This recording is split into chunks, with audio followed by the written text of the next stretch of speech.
So in our regular lives, we we function a lot remembering cause and effect. You go to work to get money. You get money so you can buy the things you want. That we understand causes and effects, but we usually think about immediate effects.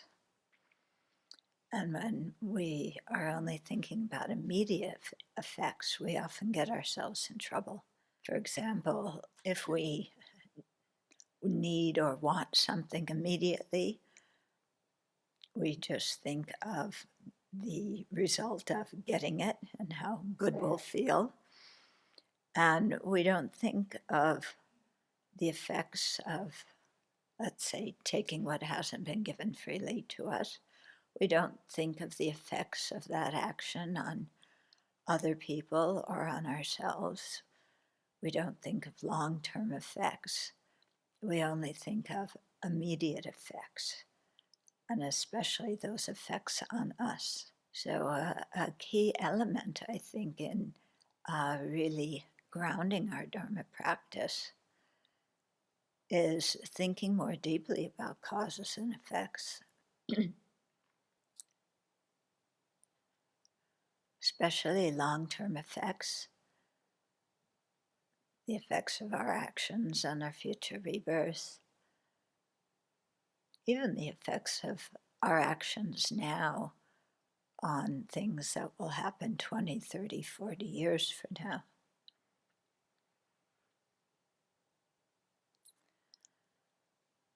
So that we really understand that our actions matter and our actions affect not just ourselves, but actually quite a wide range of people.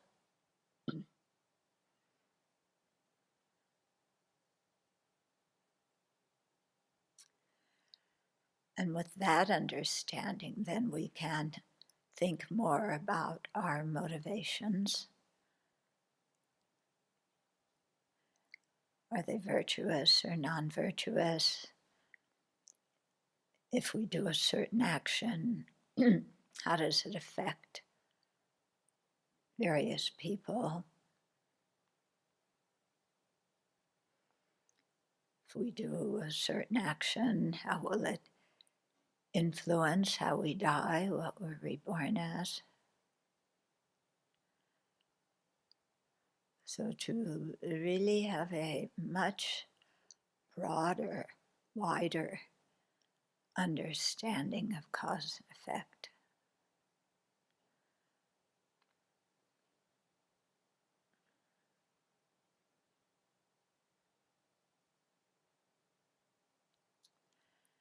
And that will help us not to be so impulsive and not to be so self-centered.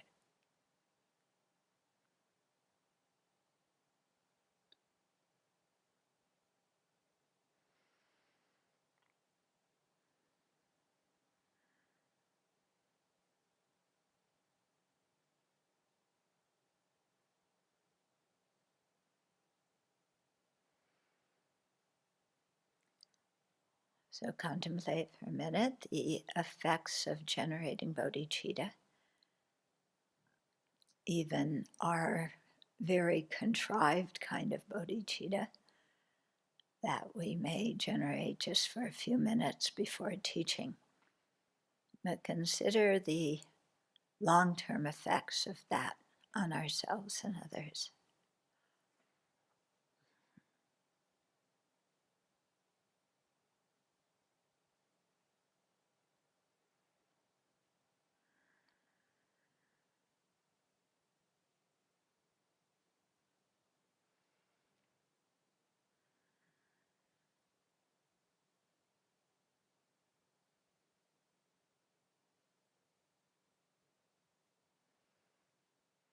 And so with the bodhicitta motivation, let's share the Dharma today.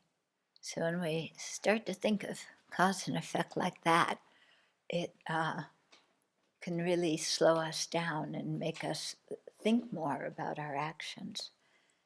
When I do certain things, am I contributing to the long-term existence of the Dharma in this world, or is my action going to contribute to the degeneration of the Dharma in the world? Okay, because all these things, the spread of the Dharma, the degeneration of the Dharma, it's done by individuals, an accumulation of individual action. It's not, some kind of planned activity by a group of other people out there. It's also, what we do, what we think, what we say.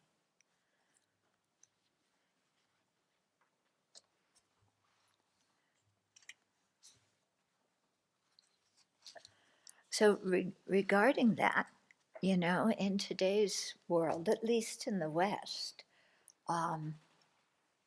people don't appreciate monastic life very much. Yeah, and as Buddhist monastics, often what's projected onto us is people's former unpleasant relationship with monastics from other traditions, yeah, or, their interactions with other monastics, or what they've known about other monastics. It's projected onto us. And so we have to be aware of that and to really educate people about what Buddhist monasticism is, what we do, what we don't do, what we think and what we don't think. Yeah, because you will hear people, sometimes even lay Buddhist teachers, say monastic life is old-fashioned. Yeah, we don't need it anymore. It's hierarchical. The whole system is hierarchical. And our mind may go, yeah, that's true. I'm in a sitting order and I don't like where I'm seated and I want to sit in the front. Oh, yeah, those lay people are right. This is totally hierarchical. Well, is there any part of your life where there's no hierarchy? Yeah, if you work in a business, is there a hierarchy? If you work in the government, is there a hierarchy? In your family decisions, is there hierarchy? Is hierarchy bad? Yeah, can hierarchy be used in a good way to help us tame our mind? Or is our thought of hierarchy always somebody's repressing me? If that's my thought of hierarchy, is that the case in every situation I'm in? Yeah. Do I want monasticism without hierarchy? Yeah. So then you freshly ordain and then you start giving Dharma teachings. Yeah. How about that? Anybody here want to teach a whole course? Some of the new people, you want to teach a course? Yeah? Me? Want to teach a course? Who wants to teach a course? Yeah, I can give you a text to teach.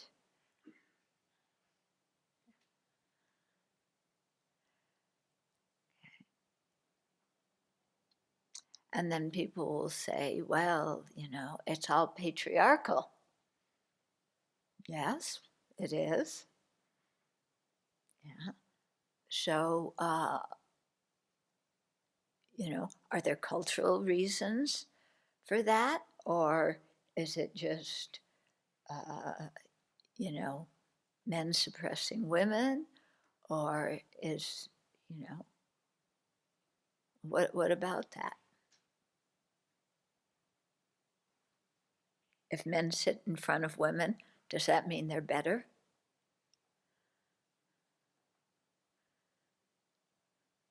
Yeah. in traditional seating, yeah, the men sit in front, the women sit in back. Yeah. One of my theories is it makes it easier on the men, because if they're sitting in back of the women, they have to look at the women and they're going to get distracted. Of course, maybe the women sitting in back looking at the men, they get distracted too. I'm not sure. Okay. But, and in our situation in the 21st century, what elements of hierarchy do we think are beneficial? Yeah. Are there any elements of patriarchy we consider beneficial? Yeah. Like at the Abbey, I say gender equality, and the men carry all the heavy things. Yeah. Is that nice, or am I patriarchal? Or am I exploiting the men?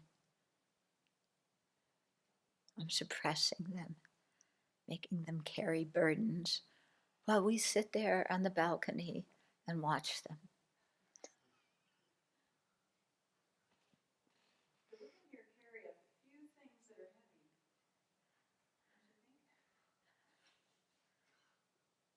Maybe.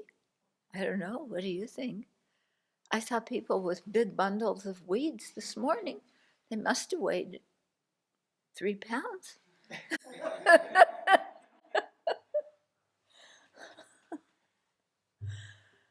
Oh. Okay. So we have to consider these kinds of things in terms of how we're going to organize ourselves in the 21st century, and also how to talk with people who hold very reified ideas about monastic life and project it incorrectly on what we're doing. Okay, and how do we respond to those people? We don't just put our hands on our hips and say, "You're wrong." Yeah, that's not going to change anybody's mind. Okay, so something to think about. Mm-hmm. And then all the new political movements and the new, American culture is always coming up with something new for everybody to process, some new crisis, some new identity, some new something, yeah? And how much are we going to get involved in that? Yeah. My identity is I like purple and chartreuse, and that indicates some special quality about me. Oh, the glory of purple and chartreuse. Don't those two colors together make you want to throw up? So, we invent all sorts of things. And so how are we going to deal with living in a society when, people are coming in here and, are you vegetarian? Do you grow a garden? Are you vegan? Are you really vegan? Do you know? Yeah. Okay. So there's a lot to think about, a lot to discuss here. Because we're in constant contact with the world. Yeah, that's another thing we get accused of. Oh, you ordain so you can escape the world. Well, then wouldn't everybody want to ordain? Who wants to live in this present world with the war and the conflict? If all you had to do to escape from the world was cut off your hair and change your clothes, everybody would do it.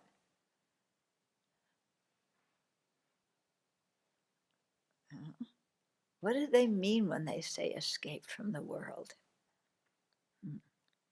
It means you don't want to interact with anybody. We interact with everybody all the time. The Buddha set it up so that monastics and lay people interact. He set it up like that, not so that monastics are way off here and lay people over there.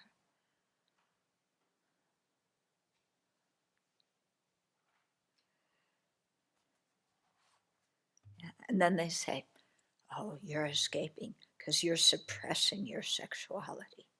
You don't want to deal with sex. You don't want to deal with family. Yeah.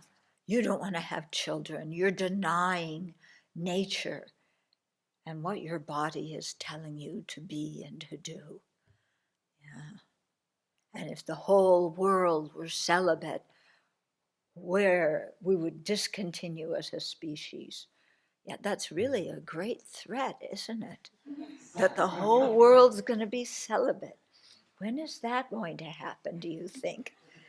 Yeah, are we in imminent danger of everybody becoming celibate? Okay. Oh, but they say these things. Yeah, so what are you going to say? Yeah. You're denying your sexuality. What are you going to say? No, I'm not. I've had sex here and there and this. No, that's not what you're going to say. Yeah, how are you going to answer that question? Yeah. Are you denying your sexuality, or are you channeling that energy in a different direction? Yeah. Are you denying your sexuality, or do you have different things in life that interest you? Yeah. So, to think, how will you explain this to people? Because for sure they will say this. I'm just warning you, So, yeah, I know you talked about family last time. Did you talk about what happens when your parents say, when are you going to get married? Or why did you leave your husband or wife or your partner? Did you talk about that? Yeah. Or when are you going to have kids? Yeah. I want to be a grandparent. So when are you going to have kids? It's your job to give me kids. I read that there was one Indian family, they're suing their daughter and son-in-law because they've been married for 3 years and haven't had any babies yet. And they say they want grandchildren, and it's their children's duty to give it to them. So they're suing them. Yeah. Yeah, in America, they don't do that. They just pester you all the time. Apparently, that never happened to me, but, from my friends, I hear that. Yeah, so what are you going to say? I want grandbabies. Yeah, you remember somebody lived here? There's one person who lived here. Yeah, she had one son, and she kept saying, I want grandbabies. Yeah, what are you going to do with grandbabies? Yeah, change diapers, wake up in the middle of the night to feed them. Yeah. But people want those, because they see children as their legacy. Yeah, your children is what you leave behind in this world. Yeah, having children gives your life meaning. Yeah, if you don't have kids, then when you die, there's nothing left. Mm-hmm. You all look very serious now. Maybe you're all thinking about having babies. You don't look very happy about that idea. No.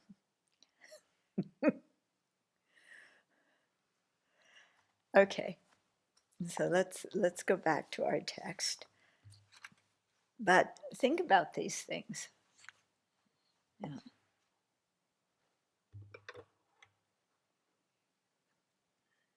Yeah. You're going to go back to Singapore, and your family's going to say, Well, did you decide to get married? No? You think they've given up? You don't think they're really hoping underneath that you came to America and you met a nice Buddhist girl? I shaved my head a day before I came to Abbey. My mom got shocked, my dad got shocked, and they were very happy.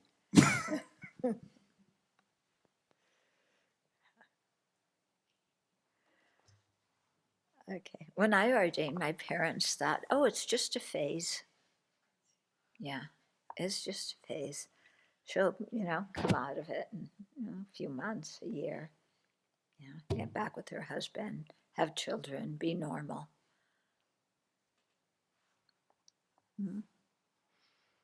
Okay, so we were talking about the probation nuns, the shikshamana. So here, what's interesting is, in what's described in this text, is different than the Dharmaguptaka version, yeah, and different from the versions of many of the other 18 schools. We don't know all the Vinayas of all the 18 schools, but the ones that, where there are remaining texts. Yeah. Okay, so it says the vow of a probational nun. Probational, I don't think it's correct. It's not that you're on probation, you are preparing to become a bhikshuni. So I like to say training nun or preparing nun, and they'll say preparing for what? But that's the purpose of the shikshamana. Okay, so the shikshamana ordination is only for women. It's taken on the basis of having taken the Shramaneri ordination, the 10 precepts of the Shramaneri. Then on top of that, you take the shikshamana. And you're preparing with the shikshamana ordination to become a bhikshuni.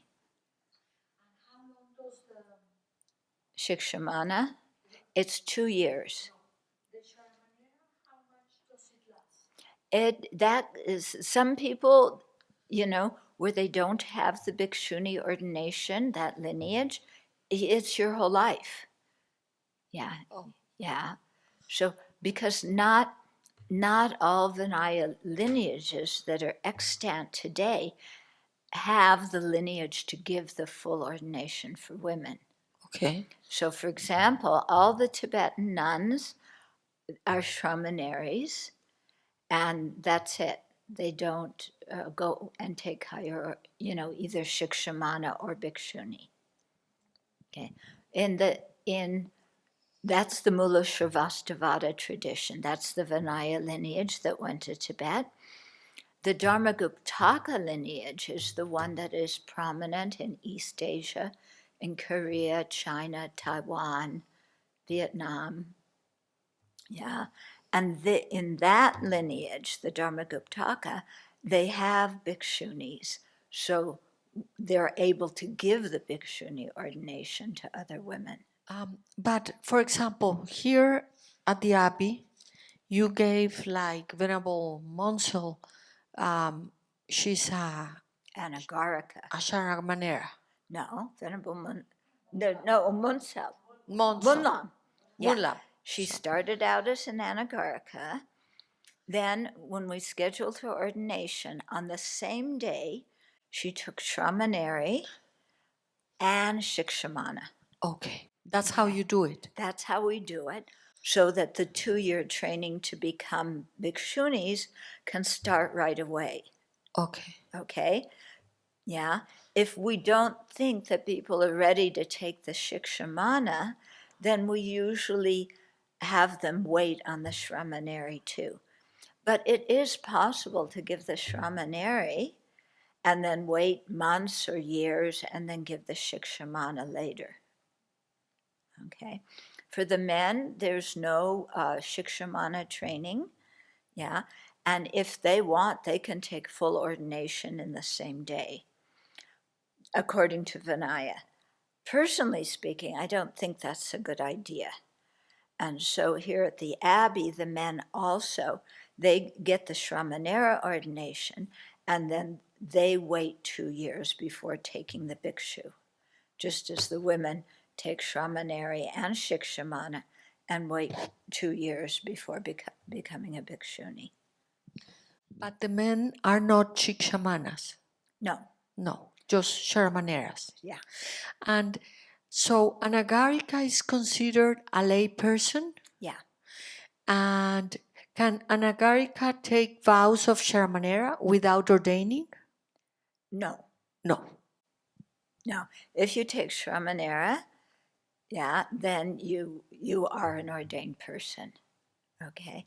Now the Tibetans have something that is called Rapjung.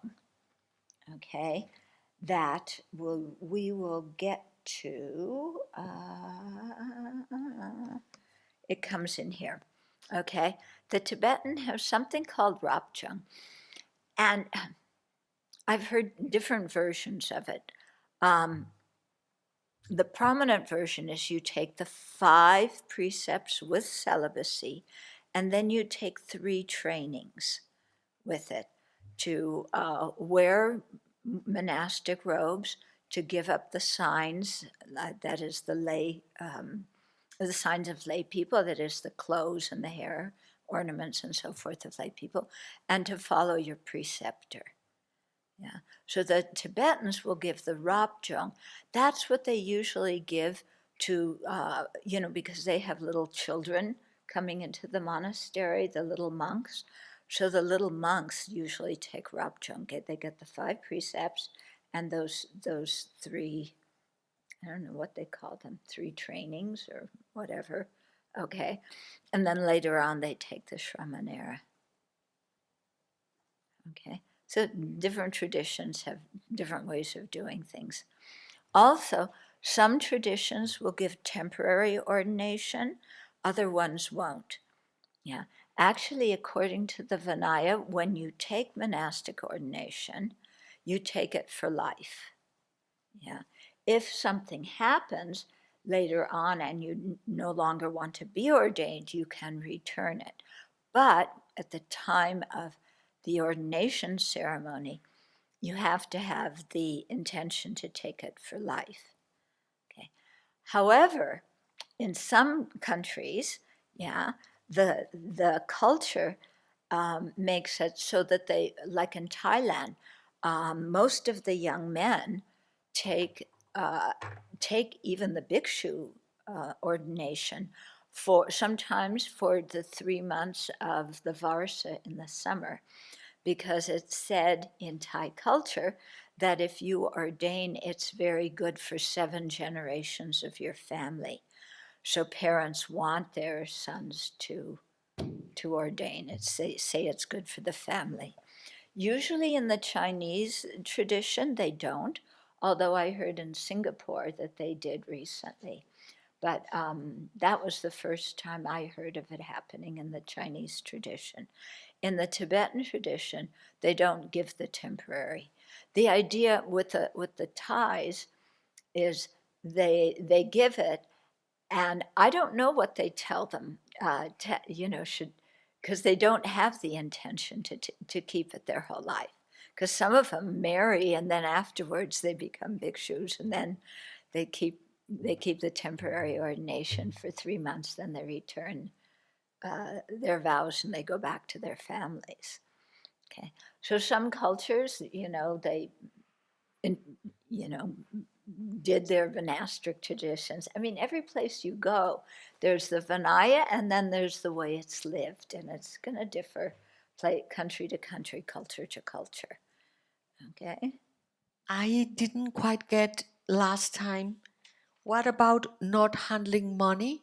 So, technically speaking, because people then didn't handle money, it meant handling gold and silver and precious objects, or things that you might exchange in a marketplace.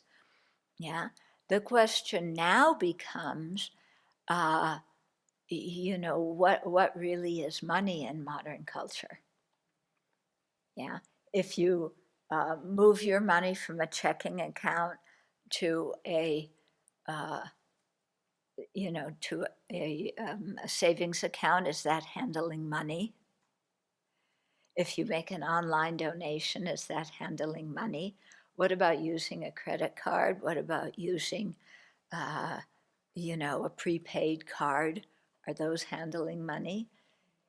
So this is something the Buddha said, that if there are any actions that accord with what he said to do, even he hasn't made a rule to do that, we should do it. If there's any actions that contradict, that an action, there's so many knots in here. If there's an action that is in accord with a rule of things he said not to do, we should also not do that action. Okay? So where do you draw the limit in terms of handling money? And what happens, because now we have an economy that depends on money. In ancient India, you didn't. Yeah. And what's the difference between handling the money for the community when it's not your own money and handling personal money? Okay. So there's a lot of things in here, and it's going to depend on each tradition, and actually within each tradition, each monastery or each group of monasteries under the same teacher, to come up with a common way of living certain precepts. Okay.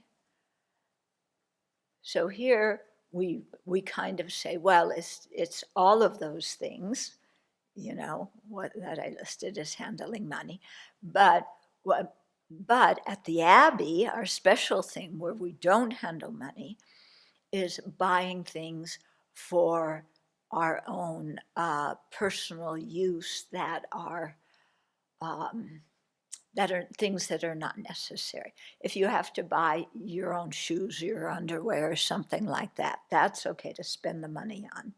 Yeah, we don't make people give up all their money when they are ordained. If you ordain in Thich Nhat Hanh's tradition, you give all your money to the monastery. Yeah, in Tibetan Buddhism, when you ordain, you give a huge offering to the monastery, but you're not required to give all your money. And what in the Chinese tradition, and one thing that we do here, is when you are about to ordain, you have a friend and you mentally give all your money to that person. Yeah, so that when you ordain, you don't own any money. Yeah, and you're taking a pure vow. But then that person will give it back to you. But then the rules we have for how to spend money here at the Abbey is the things you can spend money on are medical and dental. Yeah, so that includes over-the-counter medicine and toilet. We provide toiletries, but if you don't like Colgate and you need Sensodyne, then you can buy your own Sensodyne. Or if you, that nowadays people give us Sensodyne, but if you like Colgate, you can,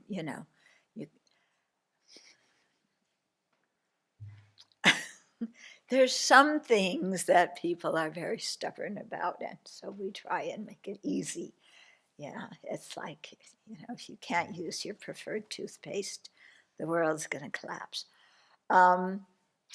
Okay, so medical and dental things, travel, preferably travel to teachings. Okay, the way I initially said it was only for travel to teachings, with the hope that if people visited their families would pay the tickets. Okay, however, the reality of the monastics' minds that I encounter is that they don't want to ask their family to pay the ticket very often, and they don't want to ask, we don't ask benefactors who haven't volunteered to cover a thing, so that people often pay, they pay for their own travel to see family. Okay, but the preference is that the family actually does that. But I also realize in this culture, sometimes when you're an adult saying to your family, will you pay for my ticket? The family is not very happy. So, yeah. In other cultures, it's different. So, okay. Medical, dental, travel, making offerings. Yeah. And so those are the things we say that people can use their own money for. So we don't make people give up their money, But we do say don't have stocks and bonds, because if you have stocks and bonds, your mind is going to think about them a lot. And you're going to be checking, which is reminding me I need to check for the Abbey whether our Apple stock has gone up. Last time I checked, it had gone up. Yeah. This is for the Abbey. It's so fascinating. I can't tell you. That's why I remember to do it. So, no stocks and bonds, because it's too distracting for your mind, So just keep it in a checking or a money market or a CD, something like that. Yeah, but not to use money, oh, I want a new blanket, I need a new lamp. Yeah, there's lots of this kind of whatever. Oh, there's so many jackets in the storeroom, but I want a new one. And I just happened to see it. These kinds of things where people are making purchases out of attachment to the things they like.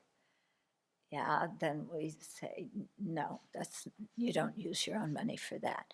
If first you go to the storeroom, you see if what you need is there, and you deal with that. Yeah. In terms of with benefactors, okay, we do not ask people to buy things for us unless somebody has made an explicit offer. Like there's one person who every year, kind of in the fall season, says if anybody needs winter boots, let me know. Okay, or sometimes like I just got a new pair of boots.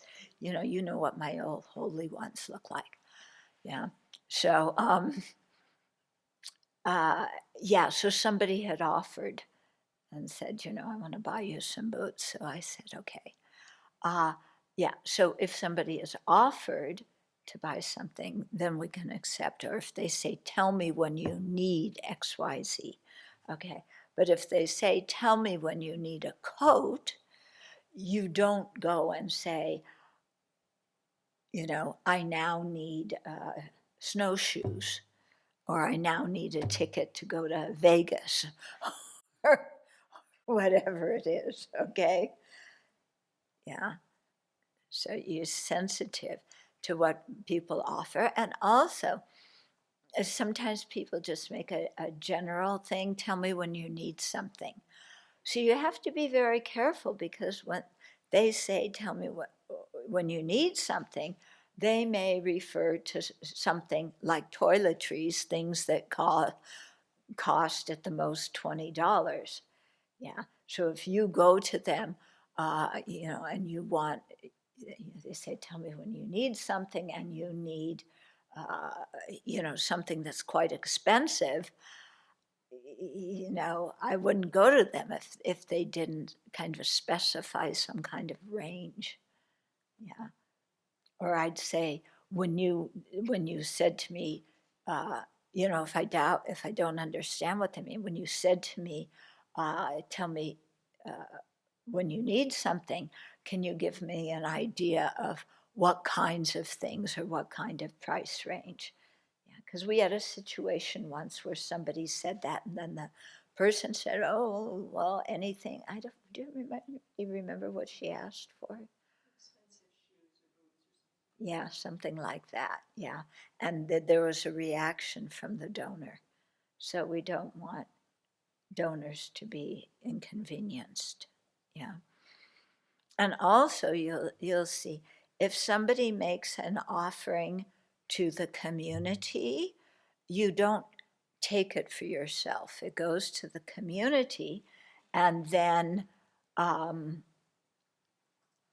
if you want it, you talk to whoever is in charge of the storeroom. Or lots of times, like if we get a whole bunch of socks, we'll put them out, and then people can just take them. Yeah, sometimes we get donated jackets too, and we leave them out. Yeah, and if somebody needs it, they can take it. Yeah, okay. So we try when somebody makes an offering, we use the offering for what they designated it for. Yeah, we don't change the purpose. We don't change who it goes to. Although if somebody gives something to you, you can give it to somebody else. For example, all the offerings I receive when I teach, I give to the Abbey. And we have a general rule here that if you are given an offering personally, yeah, if the person doesn't say this is for your travel or this is for your medicine, giving you a specific purpose, if they just give you an offering and that is because has something to do with your being a member of the Abbey, then you give it to the Abbey. If it's given to you personally, let's say by a family member, then you can keep it. Yeah. Or if somebody, yeah. Once in a while, when we, like in Singapore, when we're about to leave, very often people will, sometimes people will just make general donations. Those I bring back and give to the Abbey. Sometimes people will say, this is for your travel expenses. Yeah, so then I'll, keep it and give it to her to go buy food. Yeah, it's true. We once in a while we'll use a Starbucks card. Yeah. But usually when we travel, we pack food and you take a bottle with, so we don't need to buy water. We don't need to buy food at all. And that keeps it really clean. Yeah, when you go to town, if you're doing errands for the Abbey, you don't go to McDonald's and buy some French fries and a shake. Okay.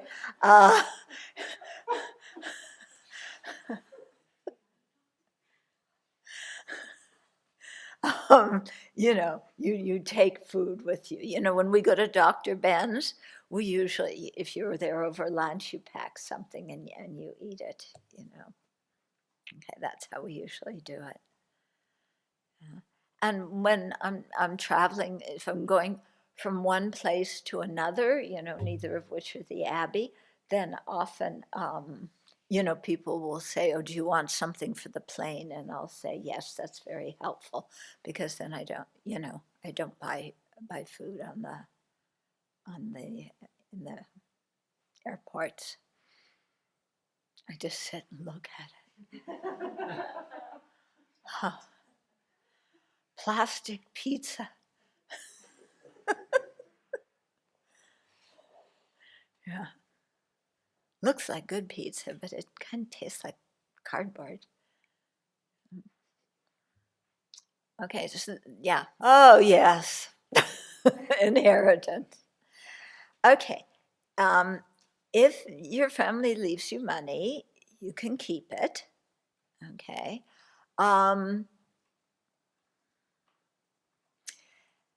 A lot of it depends on how it was given to you.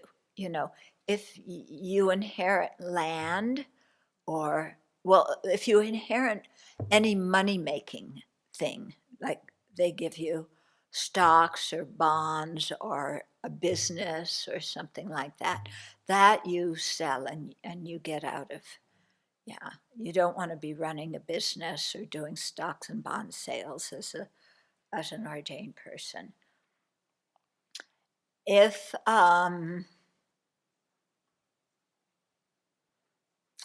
they give you land, you can sell it, or you might consider giving it to the Abbey if it's land that we could use, let's say, to open another branch of the Abbey or have a retreat center or who knows what. Yeah, people receive all kinds of things in inheritances.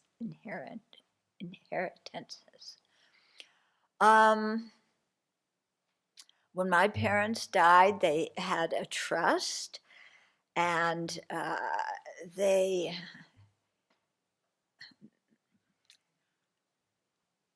put a trust in. It was meant for me, but my brother was the executor. He executed it all right. Executor, yeah, that's what he was. And that is not a good idea to do in a family, to have one sibling be the executor, the executor of another sibling's trust. So I wound up giving the whole thing to my brother and sister because it was too confusing, too difficult. So I just said, you take it, you take my share. And so they send some money. My sister sends some money to the Abbey. Every month, my brother gives a donation every year to the Abbey. So that's how that happened. And that was actually quite a relief, because I was faced with, like, I'm going to have a trust. It's like, what is a nun doing with a trust? You renounce the world, you put yourself in dependence upon the kindness of others, and meanwhile you have a trust fund. It's like, no, that does not feel right. So that plus the family dynamics contributed to just give it away. Mm-hmm. My sister died 4 years ago. She had left me some money, and it goes for 5 years, and that'll be all gone. But anytime I make an offering to the Abbey for something I put it within my own mind as on behalf of her good, merit, because she said, do whatever you want with this MK. So every time I make an offering, it's always on behalf of her, so that she can generate in her mind stream in the future to be able to have a connection to us. So, and it's always with great joy. Otherwise, I wouldn't be able to do the kind of offering that I am.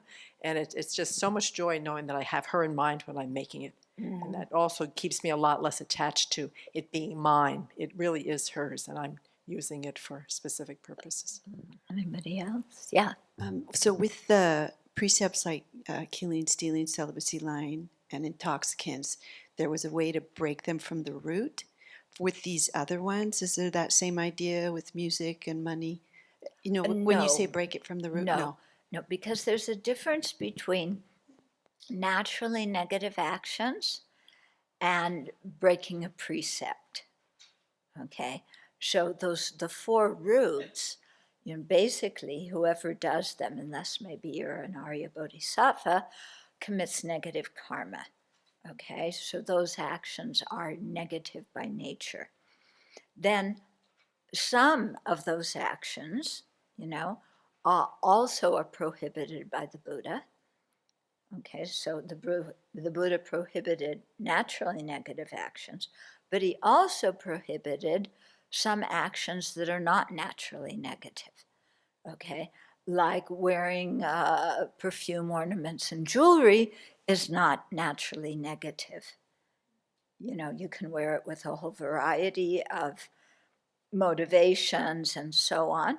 So if you wear, let's say you use perfume or something, Well, first of all, nobody will let you in the Abbey. But second of all, and if you do come through there, you're going to get a lot of dirty looks. But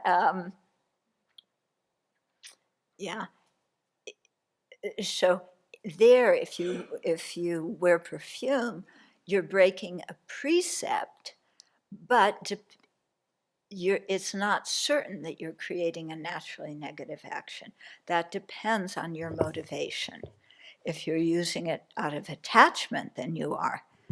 But if you spilled something on your hand, and you smell like, I don't know, Chanel number 5, I don't know, then yeah, that is, that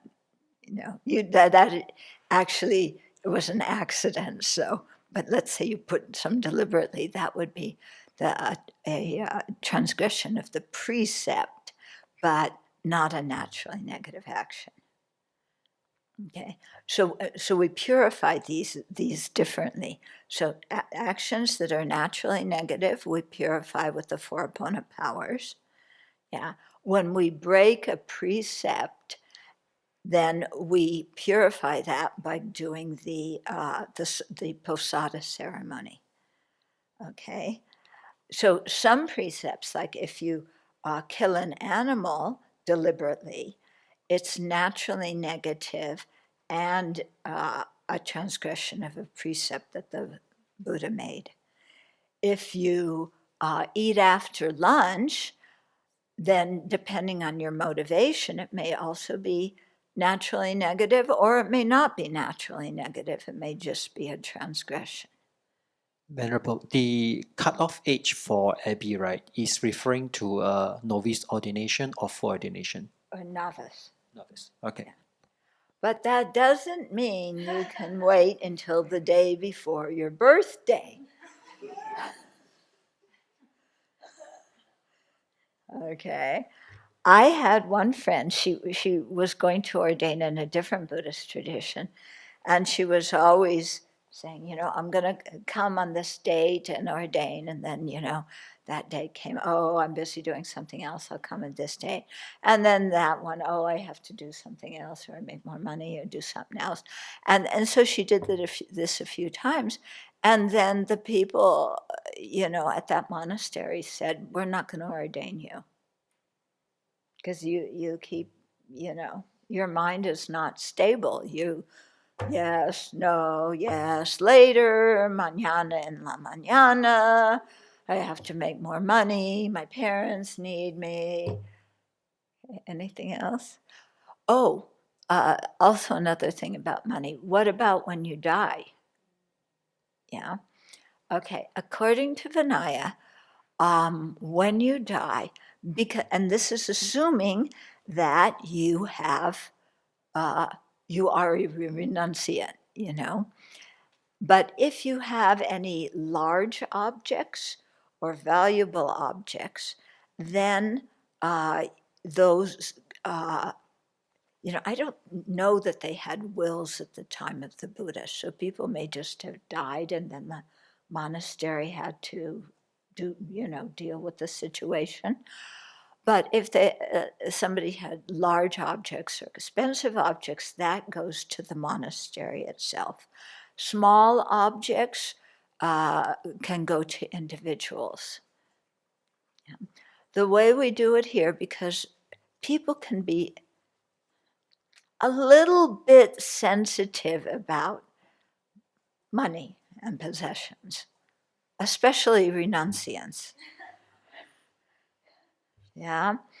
So we tell people, if you really want whatever you have, to go to a family member, write a will, give it to your family member. Because we don't want to have any problems with anybody's family coming here and saying, oh, well, they ordained here, but they own a piece of land on top of Mount Everest together with the rest of the family, and we want their share. Yes, take it. We're not going to fight with somebody's family. But it's better if people really want something to go to their family, they write it in the will, and then it just goes to their family, and the monastery doesn't have anything to do with it. If you have something and you want to give it to the monastery, then put that in your will so that your family doesn't come and say, yeah, we want, I don't know. Yeah, she has a Lexus somewhere, and we want it. You never know. I mean, we laugh at these things. You don't know what goes on sometimes with sentient beings. It's amazing. Yeah. So, but in general, it's recommended that, you're a renunciate. The monastery has become your surrogate family, that, it goes to the monastery or to individuals. Or if you want your family to have, you have personal doodads, you have your own. Oh, Dharmadhatu. Did we figure out what she was? She's a leopard. So if you want, yeah, she hangs out with the cougar. They're relatives. Okay. So if you want your leopard to go to your little sister, put that in your will. Okay. And it will go to your little sister, no problem. Okay.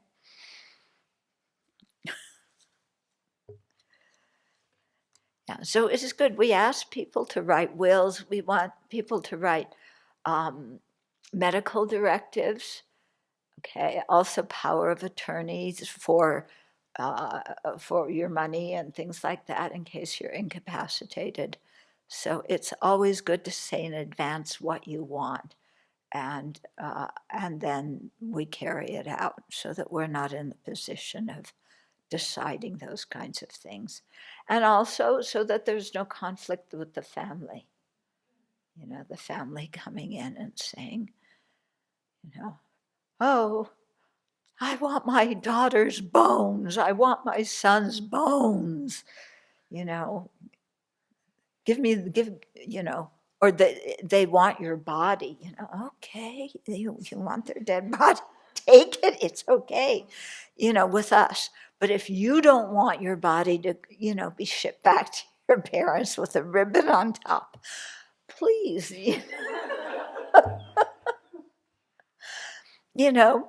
because we now have a cemetery, down there. It is reserved exclusively for Abbey residents, okay? So you can take your reservation where your slot is. We don't have the slots marked out yet, but you can, choose one or make a reservation or whatever. And I don't know if it's going to be an ordination order or not. So if you really want to be buried in ordination order, we can take a group vote and then you can decide and then, plot it out like that. Yeah. Yes. I think that works very well. Yeah, that makes much more sense to me. First come, first serve. Yeah.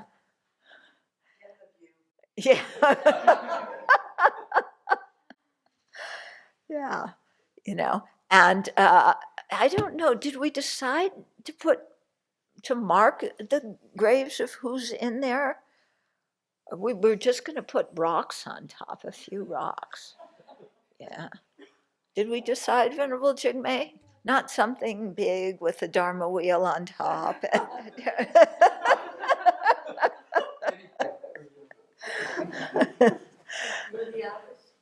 Hmm? Yeah. Yeah, can't I have a break sometime? Do I always have to be?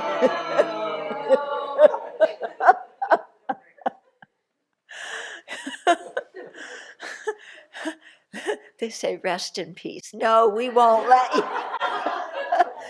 We're going to point out your grave to every single person who comes here, you know.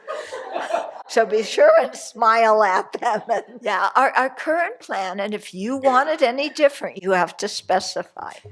Okay, but the current plan is you are dressed in your robes, you know, with your chugu or your namjar on top, wrapped in some kind of piece of cloth and dumped.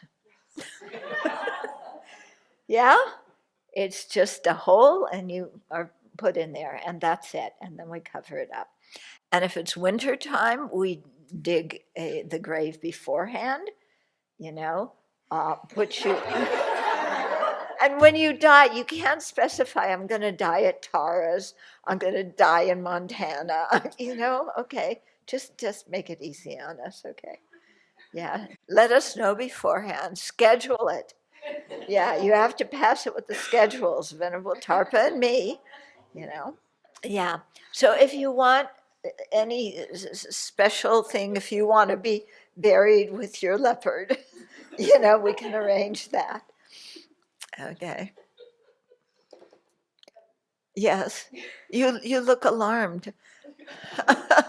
I I think where I'm from, you need to be in a box of some kind, but here you can actually just dump wrapped bodies in the ground and that's okay. Yep. Wow. In some states you have to put it in a box. Okay. Here we don't. Yeah. We checked. Yeah, we have permission. Yeah, and we have a boundary even staked out. We have the the GPS for the cemetery. Oh, you care about where your body goes? No, it's more ecological to bury the body. Cremation is not good for the environment. I mean, if somebody really wants to be cremated, you know, we'll do that. You pay for it. Yeah, you know, that, yes, but we didn't, you know, most of us, it's just, you know, when you, if you study the 10 jewels of the Kadamba tradition, one of them is not caring about what happens to your body. Even if not caring, somebody may not even notice that you died. They may not care what happens with your body. It may be eaten with animals, or, you know, who knows. But, you know, as renunciants, who cares what happens to this thing? Our mind is what's important. It goes on to the next life. Okay, so we're not going to, like, you know, take you to the beauty shop and embalm you and waste all sorts of money trying to make you look good. Yeah, you just get wrapped and buried. Yeah. People okay with that? Yeah. If you're not okay, then before you die, go somewhere else and tell those people what to do with your body. No, seriously, if you don't like what we do here, then make other arrangements and, you know, we'll ship your body. You know, sometimes the lamas, when they die in the West, uh, you know, Geshe, why can't I remember his name? At TDL. Yeah, Geshe Gyaltsen. They took his body to Mungo, you know, big, and then they had a lot of rites and things like that at the monastery in Mungo. So, you know, that's what they do. Geshe Zopa's body, they did it Tibetan style. They build this big kind of thing, and, you know, and put the body inside, and they got permission at Deer Park, and they cremated his body at Deer Park. They didn't take it to a crematorium. Yeah, so what the Tibetan lamas do. Geshe Wangdak, I think they just buried him. As far as I know, maybe they cremated him, but his body stayed in the States, as far as I know. But you know, when we die, you know, what use is this thing to us? It's no use. So what's more important is our consciousness, and so take care of that. And, you know, as we're dying, take care of our mind. And who cares what happens to the body? It's like in the 37 practices, it's a guest house. We live in it for a while. It's a guest house, and then at a certain point, rents up and we move out. Do we have a policy about moving the body within 3 days or not moving it? Yeah, usually you try not to move it. So if somebody's in the hospital and it looks like they're going to die in the hospital or in a hospice, we will talk to the staff there and see if we can arrange to leave the body without it being touched.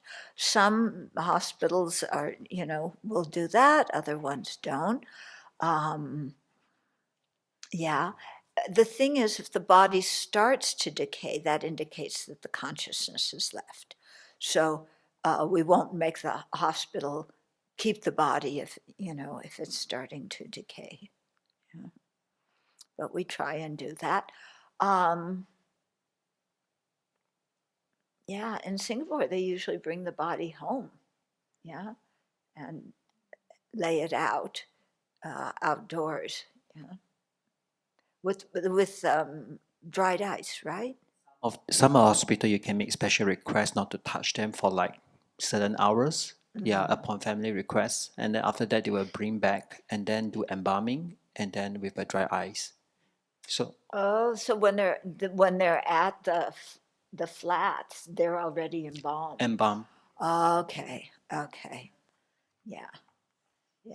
I personally think embalming is just a total waste of time and energy and money and everything else. So we're not going to bury people wrapped in golden brocade and stuff like that. It's interesting in Jewish custom, the body's to be buried as soon as possible in a very simple box. You are not allowed to use all sorts of fancy stuff. And I think that's really good, because what a lot of people do is they feel so guilty about how they treated the deceased when the deceased was alive that they get a mahogany box with golden handles and a very plush thing inside with royal blue velvet. And funerals in this country can run 10K, 15K, even more. I mean, Ivana's, Trump's, who knows what, hers cost. Anyway, and I think that's missing the point. If you want to help somebody, if you want to be kind to somebody, if you want to respect them, you do it when they're alive, and you encourage them to create virtue. Yeah, you don't make up for all the nasty things you did by putting their dead body in some pretty box. That doesn't help the other person. That may make you feel better because you feel guilty, but it doesn't help the other person. It's just, gives the funeral business more income. Okay, that's my personal opinion. So, like I said, if you don't agree with it, please go somewhere else and die, or put it in your will, leave some money, we'll ship your body.